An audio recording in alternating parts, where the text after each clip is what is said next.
I'm Amy Jo Martin. Welcome to the Why Not Now show.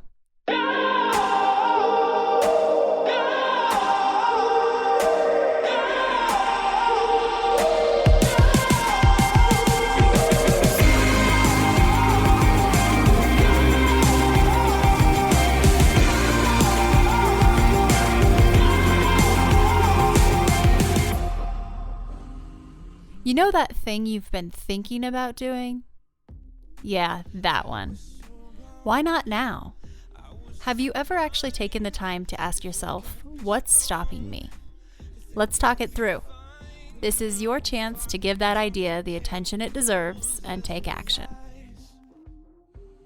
Each episode, I have a chat with a fascinating person, from entrepreneurs to athletes, celebrities, my parents, rocket scientists, and all walks of life.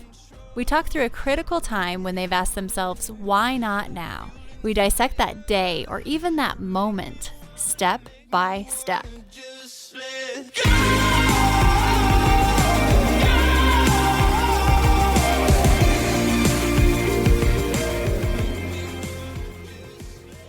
So who the heck am I and why am I doing this?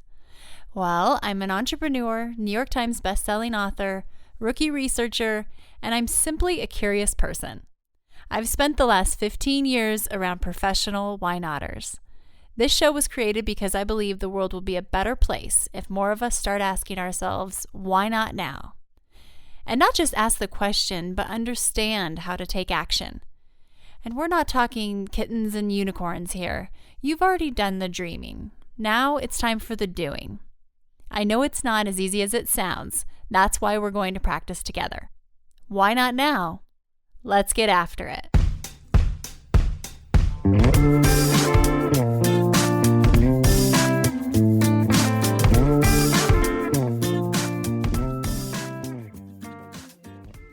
What's up, everyone? I really appreciate you tuning in, and thank you so much for all of the feedback. I read every single comment, and it is greatly appreciated. On today's show, we have three-time Super Bowl champion Troy Aikman. And yes, Troy is an NFL Hall of Fame athletic badass. We're familiar with that. But there's another side to Troy too. I think you'll enjoy getting to know him on a new level. In this episode, Troy shares a powerful learning moment that happened when his teenage daughter told him she's not going to be a pro athlete. He also shares his opinion and concern about concussions in athletics. Troy tells us about the single best thing he's ever done for himself, and throughout the conversation, he talks about a few new passions that you might be surprised to learn about. I'm excited for what he has up his sleeve. So let's do this. Before we get started, I want to fill you in on something that's made a big difference in my life, and that's Headspace. I'm grateful to have them as a sponsor of this episode. Headspace is a guided meditation app that I've been using for the past couple of months. And it's the first time I've ever been able to meditate consistently. I've tried to adopt various forms of mindfulness off and on for the past 10 plus years, and this is the first time something has actually stuck. And call it what you want, meditation, mindfulness. Sometimes I just call it my ready, set, pause or adult timeout. It takes 10 minutes each day, and it's helped me quiet my mind. My aunt used to say, don't let anything rent space in your head for free. That's valuable real estate. Well, Headspace allows me to become a much better landlord of my thoughts and self-talk, which is a big one for me. You can go to headspace.com/whynotnow for a free 10-day trial. And if you stick around to the end of the show, I'll tell you how you can get a month for free. Okay, here's Troy Aikman. Welcome to the show, Troy. How are you doing? I'm doing great. Thanks for having me on. Absolutely. Thank you for coming on. You've always been so responsive and awesome. After meeting several years ago, I guess it was for the Fox Sports social media training, I think is when we met. And I appreciate you giving us your time, but also sharing a little bit about your Why Not Now philosophy. Kind of diving right into the Why Not Now. Let's get to our first question. There's no doubt about it. You are a professional why-notter, in my opinion, and many others. So tell us about a time when you had been thinking about doing something for a long time, and then finally you thought to yourself, why not now? Yeah, I think for me, Amy, it really it came about. There's been certainly change in my life. From when I was young and at different times. But I think the moment you reference really kind of happened for me when I was a sophomore in college, and I was at the University of Oklahoma. Um, I had been starting that season as a sophomore, and then broke my leg, and the team went on without me to win the national championship, and it was pretty obvious that I was not going to get a chance to play if I stayed at Oklahoma, and so I was really kind of forced with a decision as to whether or not I wanted to leave kind of the comforts of a university where I felt at home, and then within my state where it was an hour and a half drive to my hometown. But yet I knew that for me to ultimately be able to go on and achieve what my dreams were, and that was to be a professional athlete, that I was really kind of left with, not much of a decision if I wanted to fulfill those things. And so, it kind of was 19 years old at the time, and had to just pretty much take a leap of faith as far as, where I was going to go, what all that entailed. I had to leave the state, because of transfer rules, and for me to be able to still go on and play at a Division I school. And so that was a difficult time for me in terms of being young and leaving family, and kind of at that time, Amy, no transfer students had really ever emerged after transferring. Different athletes from time to time would leave. It's not as prevalent as it is today in college athletics, but athletes would transfer, and then you just never would hear from them again. So, there was a lot of doubt, but yet I felt like I kind of needed to take those steps if ultimately I was going to fulfill, my childhood dreams. Were you an advice seeker at the time? You're 19 years old. You're thinking about moving west and making this big change. Doesn't have a lot of stats behind, like you said, athletes transitioning, transferring, and then going on to have a really successful career. Did you talk to a lot of people, or did you just kind of know yourself? I didn't talk to a lot of people. I think the uncertainty for me was not knowing, because I was not in a position where I could go around and ask other universities whether or not they would even want me to be a part of their program, because I was under scholarship at Oklahoma. So I talked to a few close friends, but certainly my family. But I was kind of just having to, I had to first announce my desire to transfer, and talk with Barry Switzer, who was the head coach at Oklahoma, and let him know, and they could go through the proper paperwork and all that was required there before I could really find out if any schools even wanted me to come be a part of their program. And so I think that was kind of the difficult part for me. And fortunately, when I did go in and visit with Barry Switzer and finally made the decision that, okay, this is what I need to do, he was great. And he immediately, said, okay, well, what schools are you interested in? And he pulls out a list of universities that had finished in the top throwing the football the year before, because I wanted to go to a passing school. And then he reached out to a number of head coaches, and that's what got the ball rolling. And I had a lot of offers from some really good schools, and there's no doubt that there's no way I would have gone on to certainly play in the NFL or do what I was able to do collegiately if I had never made that step and decided that it was time for me to go. Do you remember a moment that you just committed, or was it more of a process? It was kind of a process, I guess, because that last season at Oklahoma, when I did break my leg, I broke my leg in the fourth game of the season. I never was able to return, so I had a lot of time to really think about it. And as the team continued to have success each week without me, and then ultimately, as I said, win the national championship, it just, I think the decision became a little more crystallized for me that, all right, that window is really getting smaller here at Oklahoma, and I think this is kind of what I'm going to have to do. And as far as taking those kind of risks or leaps of faith throughout your career, would you consider yourself a risk taker, or would you consider yourself a little bit more conservative?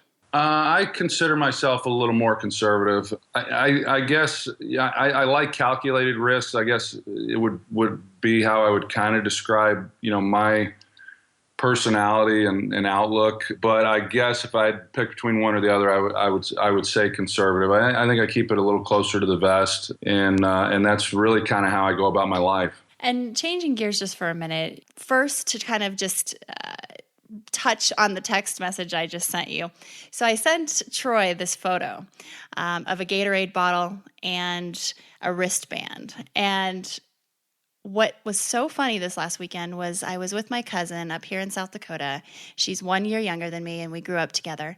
She used to live in Austin, and we would come and watch the Cowboys training at UT Austin. And we were there, it must have been mid-90s, and we were watching behind the fence, and all of a sudden you roll up in a golf cart and hand her your Gatorade bottle and that wristband, and it made her year. And I had kind of forgotten about this until this weekend, and we're sitting at her house, at her parents' house, and she said, "Mom, you didn't throw that away, right? You promised me." And here she's, 35 years old now. And she said, and her mom said, "I don't think so." And all of a sudden it turned into this mad dash to where she thought it was being stored, because she's probably moved 20 times and it's just been held safe. She finds it. So it was too funny, because we were standing there on the other side of the fence, and we didn't think we were going to actually get to see you too close, or that was back, Emmett Smith was there too, Deion Sanders. And sure enough, so thank you for giving my cousin Alicia your wristband. I'm more impressed with her mom for having it as a keepsake all these years. That's impressive. I'm sure they've made a few moves since that time. Absolutely. It's been it was a funny situation there. We did meet through the social media world, and that's how we first connected and met in person. And I remember that day because Jimmy Johnson he didn't have a Twitter account yet. That's right. A lot of people didn't in that room. Oh, yes. And it was hilarious because, my team and I were going around person to person to help them and figure out their strategy, and get up to Jimmy, and all of a sudden he's posting photos of himself fishing in Florida. And it was just too funny. And you have quite the crew there. But speaking of social media, so you have your two daughters, Jordan and Alexa, who are they 13 and 14 now? They are. They're soon to be both they're Irish twins. They're 11 months apart. So nice. And so that's a really interesting time, an impressionable time, especially as it relates to peers. And when you talk about social media and you think about the world that we live in now, do you have any boundaries or rules when it comes to social media? Yeah, I will be honest with you. I feel like I'm on top of a lot of things when it comes to them and their friends and their influences and those types of things. But the social media side, it's hard. I mean, it's really difficult. I am on social media, as you know, Amy. I mean, you talked about it. You've been such a big influence for me. And the presentation that you gave to Fox years ago, I think was really eye-opening. And it continues to change. And that platform continues to evolve. And there's so many different social media apps, and I've gotten on some of them just so I can try to keep up really with my girls. It has had more to do with them than it has had to do with anything I've been wanting to try to accomplish through social media. But there's not enough hours in the day for me to have all these. So we have a lot of talks as far as, what's acceptable and what's not. And then I do have someone who looks at their phones fairly regularly to monitor that activity. And, it's kind of a scary world out there, especially it's scary for adults. We see all the time, mishaps that occur and things that people wish that they hadn't have posted, or, things they hadn't have said. And I think that even gets more and more complicated when you're talking about young children, young adults that are still kind of finding their way and finding who they are and what they're about, and then the pressures that come, with social media. It's not going away, and I'm not one of those parents that wants to always reflect back to, well, here's what we used to do when I was a kid, and because our childhood, my childhood wasn't the same as my parents' childhood. My kid's childhood isn't the same as mine, and that's just the way that it is. That's life, and that's technology. So I do the best I can, but it's an area that I could certainly be a little bit more vigilant on with them. But there are others that do keep up with it. Another kind of component is the impressionable, the highlight reels that we tend to show.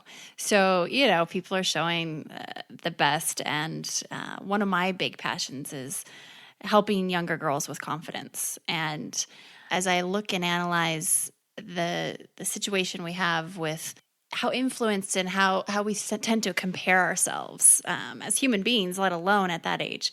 I've heard an interview where you were talking about a time where I think, I'm not sure which daughter it was, but they said to you, you know what, Dad, I'm not going to go pro. I don't want to go pro. And I'm not sure if it was I don't want or what the story was, but can you talk a little bit about that and your reaction? Because I thought that was really cool how this all went down. Yeah, it was my oldest daughter, Jordan, and both of my girls are good athletes, and a lot of things happen naturally for them, and they've been good players on their teams. And so we were on a walk a few summers back. We were walking through the neighborhood, and we were talking about a lot of things, and I was in one of those moods, and I was on them about different things that I felt like they could improve. And I told my oldest daughter, and I said, and by the way, I heard the coach talking the other day about lacrosse, and you're supposed to be practicing, doing so many throws a day and doing this, doing that. And I haven't seen you do any of it. And then I just felt this gap from when I was walking and there was no one else really behind me. So I stopped, and my both daughters kind of stopped, and Jordan had her head down. And so I walked back, and she looked at me and just said, Dad, I'm not going to be a professional athlete. And I remember, her saying that, and it really impacted me because, I would never want either one of my girls to think that I have expectations for them that are that high. I want them to be what they want to be and who they want to be and live their life. But I said to her, darling, I don't think you'll ever be a professional athlete either. I mean, and it's not because I don't think that she has ability to do really great things. It's just that the odds of that happening, aren't obviously real high. And if it's not what she wants to do, that's fine. And I said, but you're going to be something. You're going to, in life, you're going to be something, whether if it's not a professional athlete, it's going to be being a doctor or being a nurse or being a school teacher or being a housewife or, being a mom or, all those, I guess, roles that we find ourselves in. And I just said that whatever that is for you, I think you should want to be the best at it. And so if you're going to play lacrosse, I think you should try to be the best that you can be. And I think nothing happens by just happenstance. I think you have to put effort into it. And I don't know if that was an impactful moment for her. I felt it was kind of a teaching moment. I've told the story a few times. She maybe had even forgotten about it, but she's heard about it now. But I do think it's a lesson that is important for all of us to remember, that whatever it is you do, I think it's your signature, it's your autograph that you put on your work. And to me anyway, you should take pride in everything and anything that you do. Yeah, I think that's a pretty cool story for people to hear and take away the same thing. It's amazing how, we tend to forget these very simple general things like that, where just because if we're doing one thing for a while doesn't mean it's going to be forever, but it is definitely building our character forever, whatever that thing is. So question for you, something that I've really struggled with in life, and one of my biggest challenges has been kind of learning when to make things happen versus when to let them happen. And sometimes that sheer force of will can get you to great places, and sometimes it's gotten me into some trouble. So given what you've accomplished, you are very well aware of what you're capable of. Do you have any ways that you decipher between those two of when to let things happen, when to make them happen? Any advice on that? I think that's such a great question. I think I wrestle with that a lot, because I'm not an overly patient person. I tend to want things to happen very quickly. And even in business, if somebody comes to me and has a great idea and I like it, I kind of want things to get done immediately.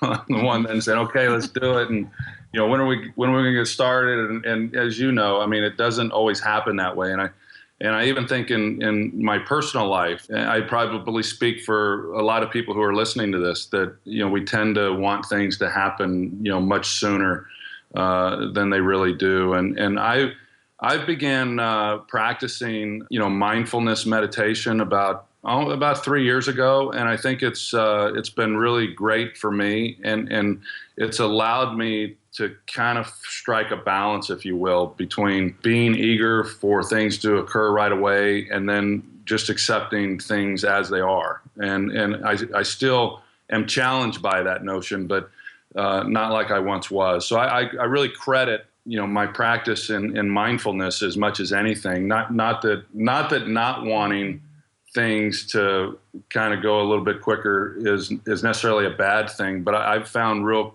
contentment and peace, I guess, in kind of allowing things to happen however they may. You're jumping to the next question. Great transition, and that is about meditation. I've seen you post on social media a few times about mindfulness, and can you talk a little bit about your practice? I've just gotten into this consistently meditating for the first time ever, being consistent. And I'd love to hear a little bit more about how this has evolved for you and what you do. I came across a book, and I don't know how exactly I came across this book, but it's called 10% Happier. I'm drawing a blank on the last name. He works for ABC. Dan Harris. Dan Harris is his name, and he's the author of the book. And somehow I stumbled across it and thought the title was interesting, and so I got it as an ebook. I started reading it, and I found it really fascinating. And it was basically his story about meditation. And I had given some thought about meditation prior to that, and had read a few things and had read some books on Zen, but I'd never really jumped into it. And then after reading this book, I thought he laid out a really nice story, and probably his story was very consistent with how a lot of people feel when they first start down that path. And so I thought, well, I'm going to give it a shot. And I've stuck with it ever since. And I wound up, it was about a year and a half ago, I went to a 3-day retreat up in Northern California. And it's probably, Amy, the single best thing I've ever done for myself. Wow. And I'd like to go back. I was hoping to go back this past off season, but I was unable to find the time. I wanted to go back for a longer period of time. But I practice every day. There are some days that I'm not able to get it in, and sometimes what I typically do on a normal day, it's the first thing I do in the morning. So I just make a point of getting up earlier than I need to, and I go through about 15 minutes. And some days it's a little bit less if I just don't feel like I can really commit to that amount of time, and some days it's a little bit more than that. I've posted things, as you've said, on social media. It's not something I've really discussed with a lot of people, but when those have asked me about it, I've been very willing to talk about it. And I think the changes that I've noticed have been profound. I wish that I had began a practice much sooner, but I'm thankful that I found it when I did, because it's been a really positive thing for me. That's exciting to hear, and I think there is a wave of adoption here where we're seeing a lot more people consider meditation, and whether it's trendiness of some sort that's getting people started, who knows, and really who cares, as long as it's helpful to them. And do you listen to anything when you meditate, or are you more the training that you've done? Are you able to kind of do it solo? I have found that really to kind of be more of a distraction for me. Do you use the guided meditation? I have been using Headspace. It's a Yep, I'm familiar with that one. and it's really helped me get started. And I've just noticed, and I'm on the new pack. After your first 30 days, you get to kind of pick which pack, and I'm on the Focus pack right now. And it really helps you with focus and flow and being kind of soft but very very focused, I guess you'd say.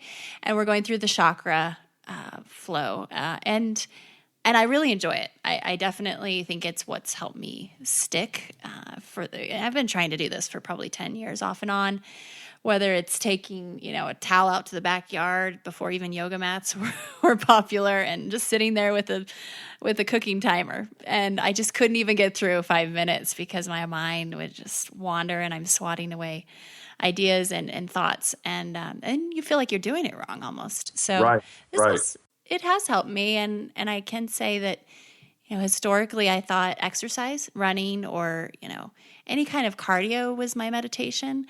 And now I realize the difference. There really is a difference. It's a different form, but I saw you post a quote from the Dalai Lama saying, if every 8-year-old in the world is taught meditation, we will eliminate violence from the world within one generation. And it's like, wow, of course it's a huge statement, but after kind of I think I've reposted some of your things about this, and if there's anything to get people interested and just give it a try, I think that would be a pretty good reason. So yeah, it's interesting. When I saw that post as well, it really kind of hit me, and I felt that what a lofty goal and what a huge statement, and just because, and I guess those that haven't experienced it or haven't done it, then they don't quite understand the comments. But I guess for me, I thought, wow, I think there's some truth to that. If these kids could start sooner, knowing what my practice has been like, I think that is achievable. But your point that you made as far as, working out, exercising, and that kind of being a form of meditation or mindfulness for you, that's kind of what I had always felt. I like to go on long runs, and I've always felt that running has been great for me, not just from the physical standpoint, but also because it seems like I just get a lot of thoughts then, and my mind is very fertile, and ideas and what needs to get done, and I've always thought that was good. And then as I've gotten into this, I don't know that it is. I mean, because I've really tried to quiet my mind a little bit more, and so what I found now through my practice of meditation, that when I'm on jogs, I'm able to actually enjoy the run and what's happening while I'm running, as opposed to my mind just going crazy thinking about all these different things that are happening in my life. So I think that's been a direct result of the practice that I've had in meditation. I would say the same. I've caught myself when I used to, I stopped. Well, I completely stopped. I don't know if I'll ever drink again, but I haven't had any alcohol for probably a little over 3 months, just to experiment. I'm into all of these experiments, and I'm finding myself, when I would have said in the past something stressful comes up, hey, I would love a glass of wine. I think I need to go meditate. It's become a new solution to stress.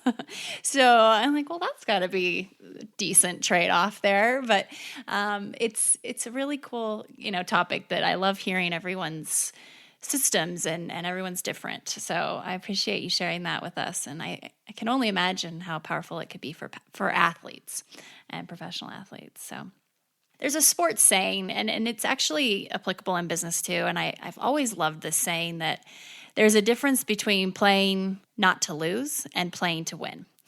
And it's always resonated with me, and I've used it a lot with my team in the past when I had my company, and you talk about, being on the offensive.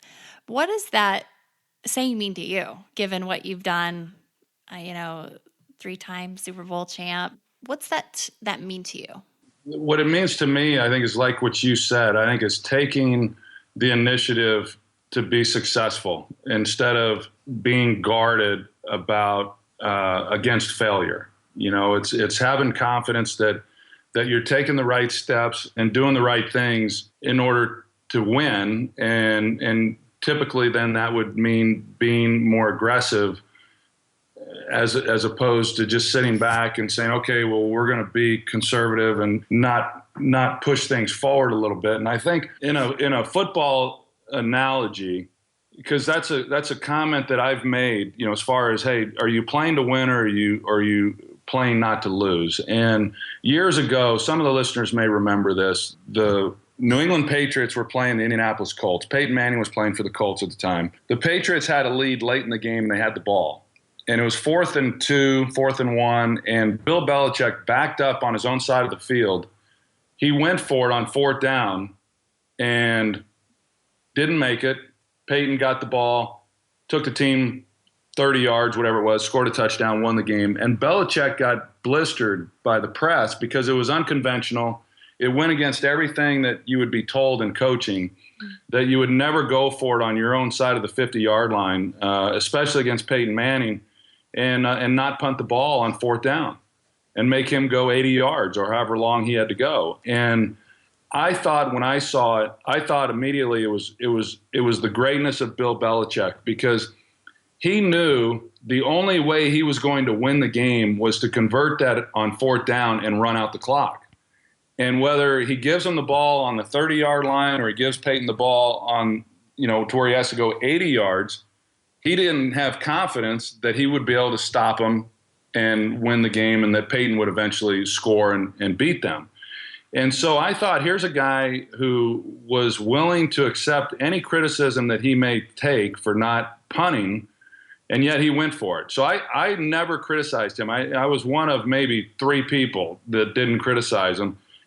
Everyone, all the talk shows, all the pundits, everybody was after him. And I just thought to me, that encapsulated why Bill Belichick is one of the greatest coaches of all time. I said, he understands how you play to win as opposed to playing not to lose. And I thought that was a great example of that. And I think, to me, when you ask that question, that's what I immediately think of. It's a great analogy too, because not only literally in sports, but in life, I think that we have these times where we are more on the offensive, and obviously there are times when we're reacting. And my recent choice to move from San Diego, from a boat up to South Dakota, a lot of people have said, wow, what's that going to do for your career? You're out in the middle of nowhere.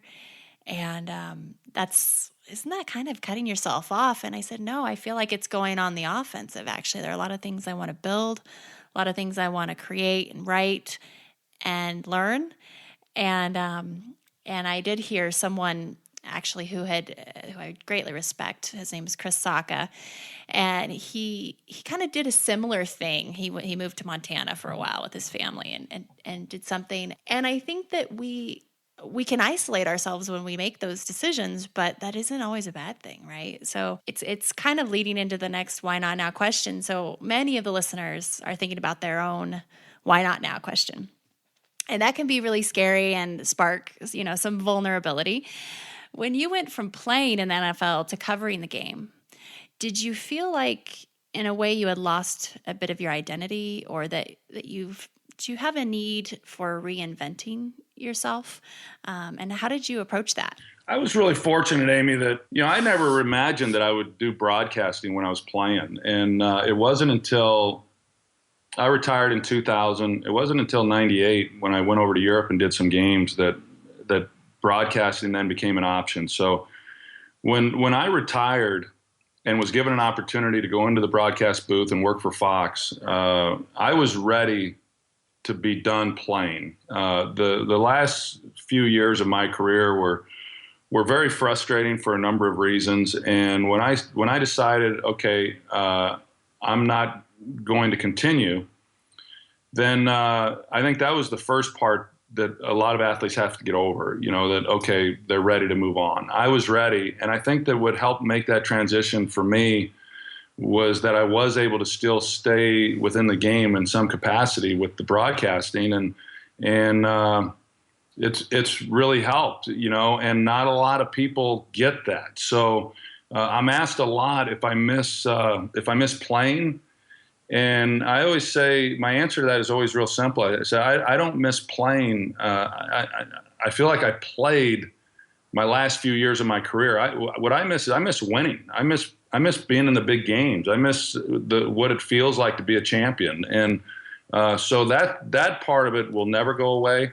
But for me, moving into the broadcast booth has been great. It's kind of scratched an itch for me. It's kept me involved in the game. I keep waking up every day with a purpose and being involved in something. I got other interests that I'm involved with as well, and other business interests. But obviously, the broadcasting is a big part of what I do, certainly for half the year.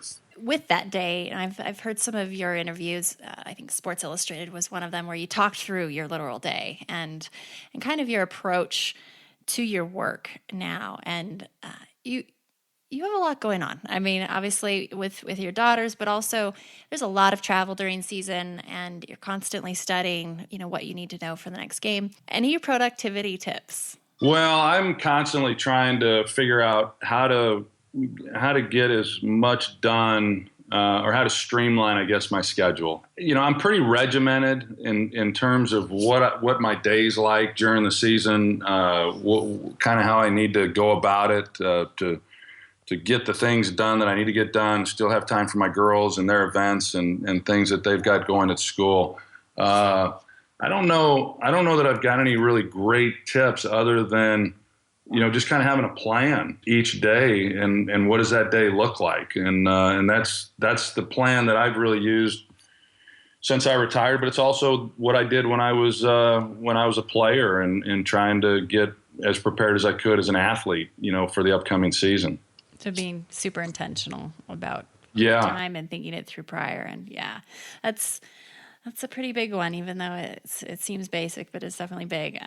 So I did ask Twitter and my own Facebook friends kind of, what would you ask Troy Aikman? And so many of the questions you've answered before. So I feel like I didn't want to use this time for people can find those answers.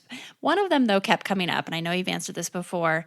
And that's on the topic of concussions. And with all the information available now, what's your stance? Or are you concerned?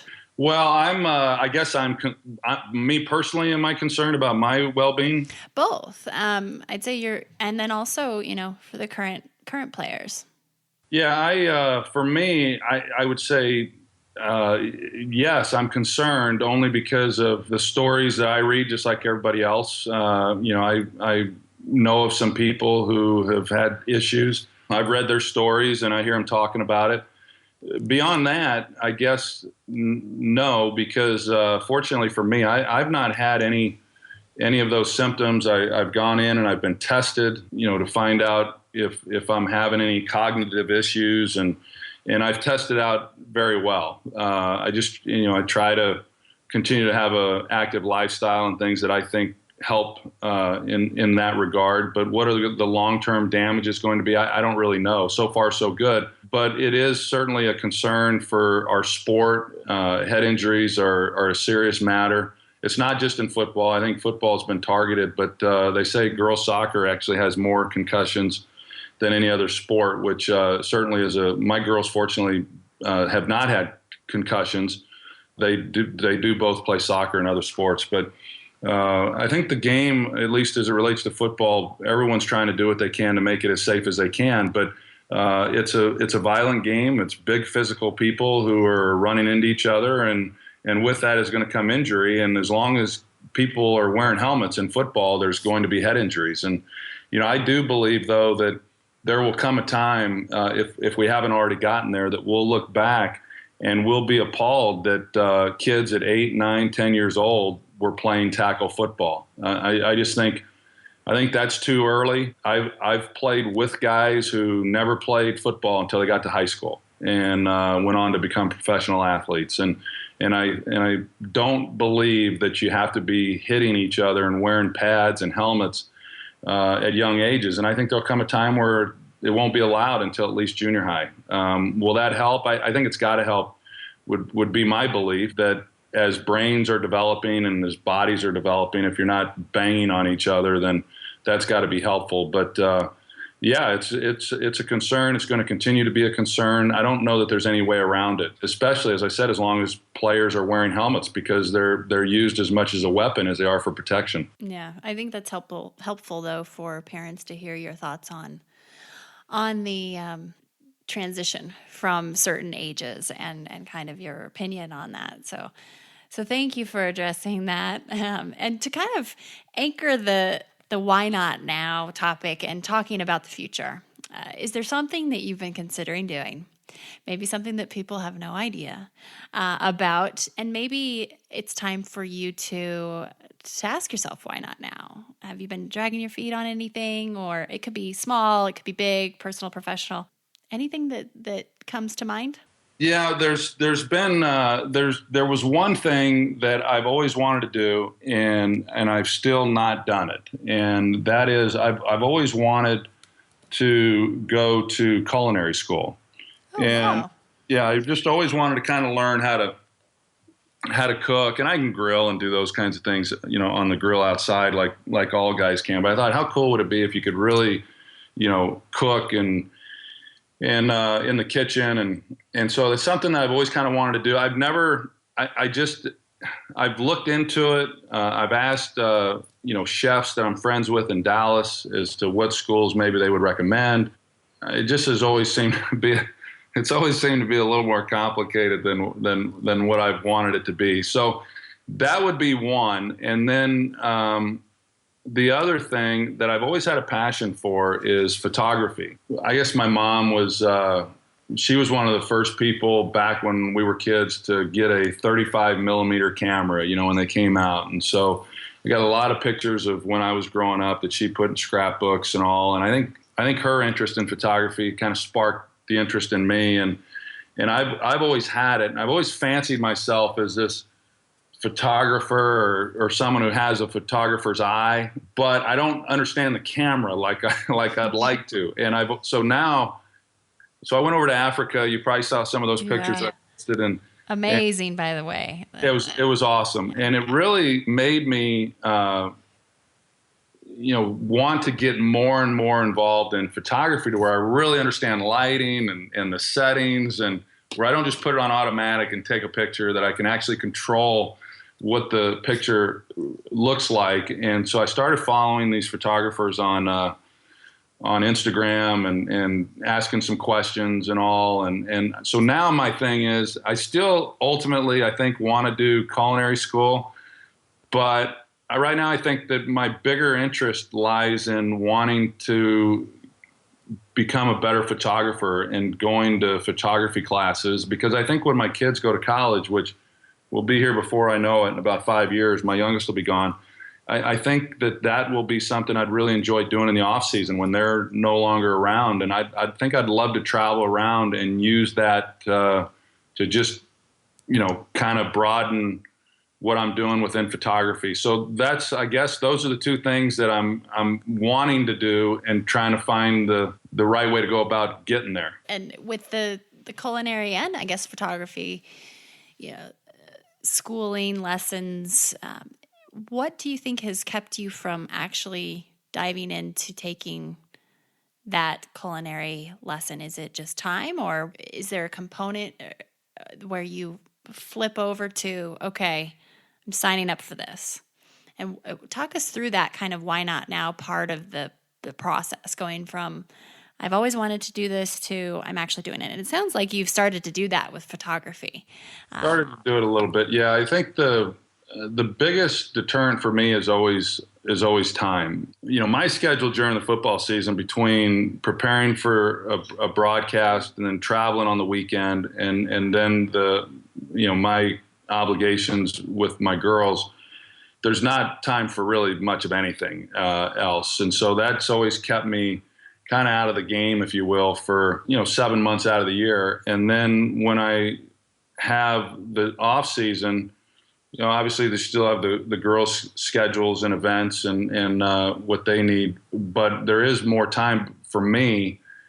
But the time commitment in doing that has always been what's held me back, saying, wow, this is going to require 4 hours a day of this. And so that's the hurdle that I And it's not that I can't carve out that time. I mean, I can make those types of things work. It's just mentally, I think, getting over that hurdle of knowing that this is the commitments that required and just doing it. It's like me watching a movie. I mean, there's times I want to watch a movie, but I don't really want to sit there for 2.5 hours and, commit to 2.5 hours to watch the movie. So that's what keeps me from watching a lot of movies. Same here. That's me with golf. I just don't like how long it takes. For me in golf, I gave up golf about a year ago now myself, and it's just because my game's gotten so bad, it's no fun. But I think you hit on something though that it's helpful when you did get a taste going to Africa and kind of exercising those photography muscles a little bit more and just learning, whether that's through people on Instagram or it's online. It doesn't necessarily have to be a formal class that you go to begin with. That glimpse and taste of what that feels like, that passion, I think sometimes is what hurdles or is the catalyst for commitment. So trying something and not feeling like you have to make a commitment for hours or a full-time overhaul of your life or schedule, I think is one of the things that can help us a little bit. But those are great ones. And I think I'd like to be one of the first people that gets the Troy Aikman recipe that you end up making after. I can only imagine the opportunities, people wanting to make certain things at Super Bowl parties and the Troy Aikman, this and that. So a whole new world for you, right? Yeah. Well, hey, if and when I do that, I'll definitely let you know and get a recipe from you and try to pull it together. Okay. Sounds like a plan. And just wrapping up here, a couple of quick questions, just kind of rapid fire. What are you reading right now? Or what's your all-time favorite book? I'm reading a book right now by Jane Wolfe, and it's on the Murchisons, who once owned the Cowboys. It's an interesting look back on how they made their money in the oil business and how they lost ultimately everything that they had. So I'm in the middle of that book just because of, I guess, big Texas money and oil, and then also the connection with, being the first owner of the Dallas Cowboys. Probably Unbroken is a book that's had a real impact on me, and they wound up making it into the movie, and read that several years ago. Loved that book. So I guess that would cover those. Yeah, absolutely. And what keeps you up at night? Nothing really. I'm pretty fortunate. I'm a good sleeper and pretty content, and at peace. So if there's ever anything that keeps me awake, it would just be the well-being of my children. And last, final question. What advice would you give to your younger self? I probably would be to enjoy the process more. Enjoy the day-to-day more. I think that, obviously, as you pointed out earlier, I mean, I had a lot of successes in my career, and not just professionally, but collegiately and then in high school. But I was always very goal-oriented and always had a vision, and like I said, I always wanted to be a professional athlete. So everything I did was geared towards that. And I think that in those moments of real accomplishment and achievement, those were great. But I wish that I had enjoyed the day-to-day grind of it and hadn't have just been always looking so far ahead as to what the result was going to be. And again, going back to what we discussed earlier, I've gotten better at that. I've learned to be better at that through mindfulness meditation and I would tell my younger self to dive into that much sooner in his life. That's great. That's awesome. Well, thank you again for taking the time with us. And I appreciate just over the last several years, just the responsiveness and so kind and humble. It's been awesome to kind of witness that and to be able to share it here today with the listeners. So thank you so much. Thanks for everything you're doing. I mean, you're making a real impact. I think what you're doing with this is really awesome to get people thinking about what they're doing or why they're not doing something. And I know it did for me. And thank you for your friendship and all the great work you're doing for the young girls and all the people through your podcast. It's really awesome. Well, thank you. I absolutely, and we'll stay in touch. I look forward to the photos, the photography, and potential culinary brilliance coming out, and enjoy the rest of your day. Thank you, Amy. So now we can hit Troy up on social media and ask him about his photography and culinary progress. Keep him honest. It's time to turn the tables. What's your why not now? Please share it with me. I'm at Amy Jo Martin on Twitter, Instagram, and Facebook. If you hold me accountable for my why not now, I'll do the same for you. It's a deal. This episode is also brought to you by Withings. Withings invents smart products and apps that fit into any lifestyle to help you track and aim to improve your health. I've been using Withings every day for about 1.5 years now, and I am a big fan. One of the things I love the most about the Withings app is their leaderboard step tracking feature, because I love some friendly competition. Having a leaderboard has been incentive to be more active, and I've even gotten my family involved. Although my dad did try to cheat one day by putting his phone in his horse's saddle. But whether I'm competing with my friends on the other side of the globe, my family, or Dorado, my dad's horse, we're all connecting through our health goals. I just got the Withings Watch 2, which syncs to the app so I can disconnect and not always have my phone with me, but still track my progress. Withings products can track your sleep and weight too. Knowledge is power. Go to withings.com and use coupon code WhyNotNow25 to get 25% off your order and free shipping.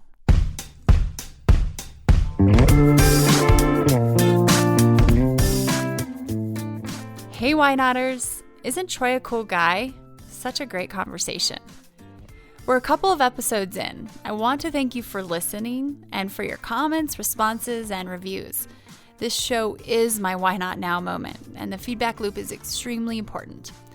I'll send a signed copy of my New York Times best-selling book, Renegades Write the Rules, to the first 200 people who listen, rate, and leave an honest review of the podcast in iTunes.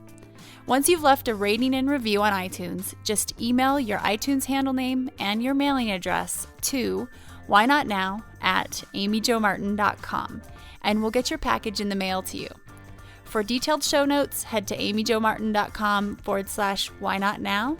That's also where you'll find links to things we discussed in the show, special offers, and how you can keep in touch with show guests.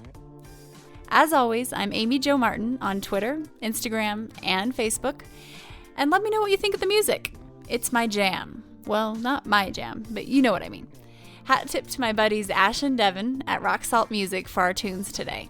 You just listened to talented John Coggins in Let's Go and Let It Ride. And a jump high five to my talented husband, Richard Brewer, for producing the show. See you next time. Until then, I hope you get your Why Not Now on.